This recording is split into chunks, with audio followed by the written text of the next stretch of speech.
¿Alguna vez te has preguntado por qué las matemáticas están por todas partes? ¿Incluso cuando intentas ignorarlas? Desde contar los segundos para que termine la clase de matemáticas hasta calcular cuánto café necesitas para sobrevivir un lunes, parece que los números tienen una extraña forma de colarse en cada rincón de tu vida. Pero no te preocupes, no necesitas ser Einstein para entenderlo. Hoy te voy a llevar por un viaje por el mundo de las matemáticas, donde todo tiene sentido, o eso dicen. Y no te preocupes, lo haré de una manera que hasta un ser humano común y corriente pueda entender, sin sufrir demasiado. Empecemos con lo básico, los números. Ah, los números, esas criaturas misteriosas que parecen tan inocentes al principio. Tienes los números naturales, los que usas para contar cosas tan importantes como cuántas veces te has preguntado si realmente necesitas aprender esto. Pero luego entramos en terreno peligroso con los números enteros, que incluyen esos malvados números negativos. Sí, los que aparecen cuando revisas tu cuenta bancaria después de irte de compras y te preguntas por qué existen. Luego están los números racionales, que son esas fracciones que usas cuando quieres dividir una pizza entre amigos, o mejor dicho, cuando decides no compartir y te quedas con todo. Los números racionales son amables, se dejan dividir y expresar en fracciones bonitas. Pero, espera, hay más. Conozcamos a los números irracionales. Estos son los rebeldes del grupo, encabezados por el famoso pi, que no puede ser expresado como una fracción sencilla. Pi es como ese amigo que no deja de hablar. 3,14. Y sigue, sigue y sigue, hasta el infinito, sin repetir nunca. Buenas noticias, te ayudará a calcular áreas y circunferencias. Malas noticias, jamás podrás escribirlo completo. Por si fuera poco, también tenemos los números imaginarios. No son ficticios, pero están un poco locos. El más famoso de estos es i, que es la raíz cuadrada de -1. Algo que no tiene ningún sentido en el mundo real, pero en las matemáticas lo necesitamos para resolver ecuaciones que de otro modo se verían como un desastre. Una vez que te acostumbras a los números, las matemáticas deciden complicarlo más. Introducen letras. Bienvenido al reino del álgebra. Aquí, las letras como X e Y empiezan a colarse en tus ecuaciones, como si estuviéramos resolviendo misterios. ¿Qué significa X? ¿Por qué está aquí? Esa es la gran incógnita, literalmente. Por ejemplo, si tienes esta ecuación, tu misión, si decides aceptarla, es descubrir qué valor tiene X. Spoiler, X igual a 5. Fácil, ¿verdad? Pero, claro, esto es solo el comienzo. Las ecuaciones cuadráticas son como esos acertijos complejos que requieren una fórmula especial para resolver. Y aquí es donde entra la famosa fórmula cuadrática. Sí, parece complicado, pero créeme, cuando lo necesitas, te saca de más de un apuro. Es como tener un hechizo matemático bajo la manga.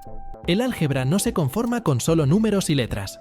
Luego te lanza las funciones, que son como recetas de cocina, pero en lugar de galletas obtienes números, y lamentablemente no son tan sabrosos. Básicamente, metes un número en la receta, sigues las instrucciones, y te sale otro número.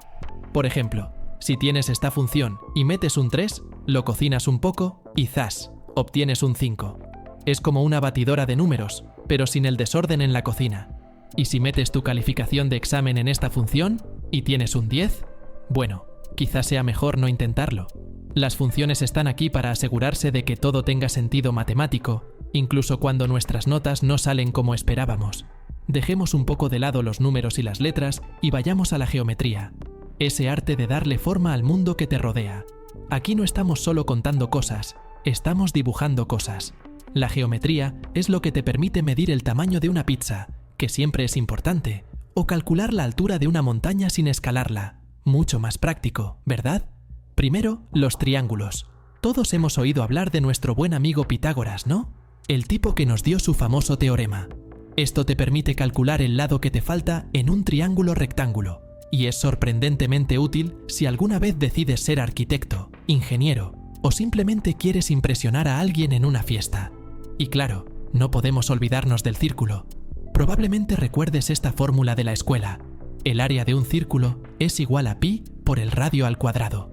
Porque claro, usar pi para medir la cantidad de pizza que te vas a comer tiene todo el sentido del mundo. Si alguna vez has usado una calculadora científica y te has preguntado qué hacen todos esos botones extraños como sin, cos y tan felicidades, has encontrado la trigonometría. La trigonometría es simplemente la relación entre los ángulos y los lados de un triángulo.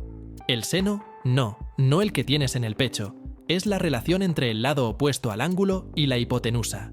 El coseno y la tangente hacen algo similar, solo que con otros lados del triángulo.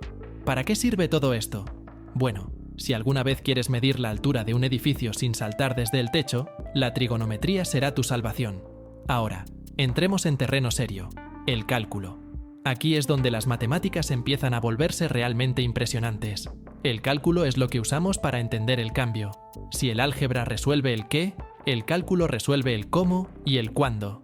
La derivada es lo que usamos para calcular cuán rápido cambia algo. Si estás conduciendo, la derivada te dice tu velocidad exacta en cualquier momento.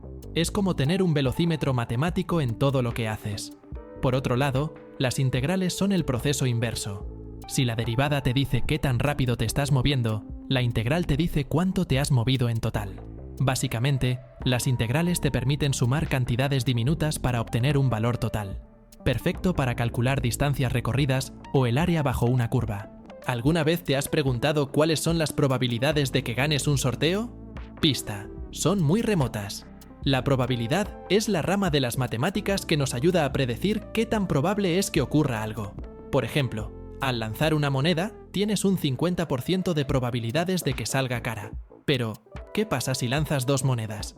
Bueno, si las lanzas en la sede de algún gobierno, te quedarás sin ninguna. Luego está la estadística, que te permite analizar grandes cantidades de datos.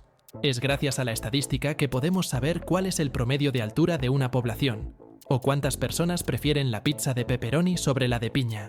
La estadística es esencial para entender el mundo y predecir tendencias. Y las matrices, imagina una tabla llena de números.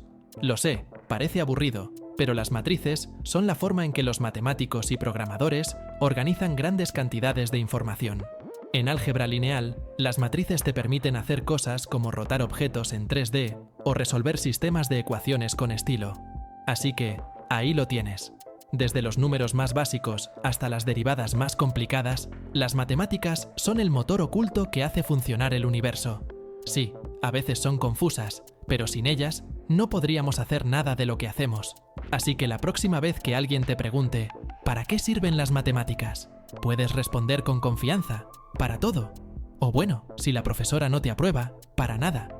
Y antes de que te vayas, dale un descanso a tu pobre cerebro, que después de este paseo matemático seguramente está pidiendo vacaciones. Y, ya que estás aquí, podrías hacer lo que haces con las historias de tu amiga que sube fotos en verano. Darle un buen like, aunque en este caso es porque has aprendido algo nuevo, o al menos lo has intentado. Y si no te has suscrito, eso es como hacer una ecuación y olvidar sumar el último número. Simplemente no tiene sentido. Y por último, no te olvides de activar esa campanita que brilla más que la raíz cuadrada de 100, para no perderte la próxima vez que volvamos a sufrir juntos. Si tienes alguna pregunta, o simplemente quieres compartir tus traumas matemáticos, déjalo en los comentarios. Nos vemos en el próximo episodio.